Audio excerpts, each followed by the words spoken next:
აჭარის განათლების სამინისტროში შოთა რუსთაველის სახელმწიფო უნივერსიტეტის ტურიზმის ფაკულტეტის სტუდენტებთან შეხვედრა გაიმართა. 22 ივლისს სტუდენტები ბერლინში, მიუნხენში, ჰამბურგსა და ლაიფციგში სამი თვით გაემგზავრებიან. ისინი სარესტორნო და სასტუმრო საქმის მენეჯმენტში ტრენინგებს გაივლიან. თეორიული და პრაქტიკული კურსის შემდეგ სტუდენტებს სერტიფიკატები გადაეცემათ და საშუალება მიეცემათ რეგიონში არსებულ სასტუმროებსა და რესტორნებში დასაქმდნენ.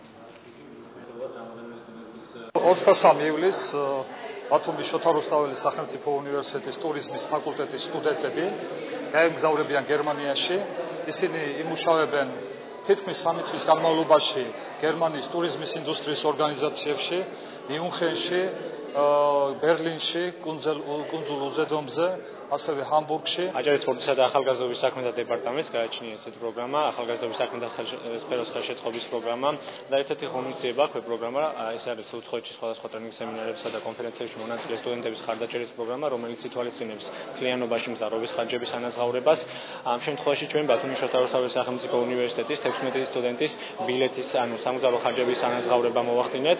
ტურიზმის ფაკულტეტის სტუდენტების დაახლოებით 3 თვით გერმანიაში წავალთ პრაქტიკებს გავივლით გერმანიაში და მოლოდინს რაც შეეხება ეს ყველაფერი დაგვეხმარება რომ ავიმაღლოთ ჩვენი კვალიფიკაცია და ჩამოვყალიბდეთ როგორც კონკურენტუნარიანი კადრები და ეს ყველაფერი ალბათ შეუწყობს აჭარის ტურიზმის განვითარებას.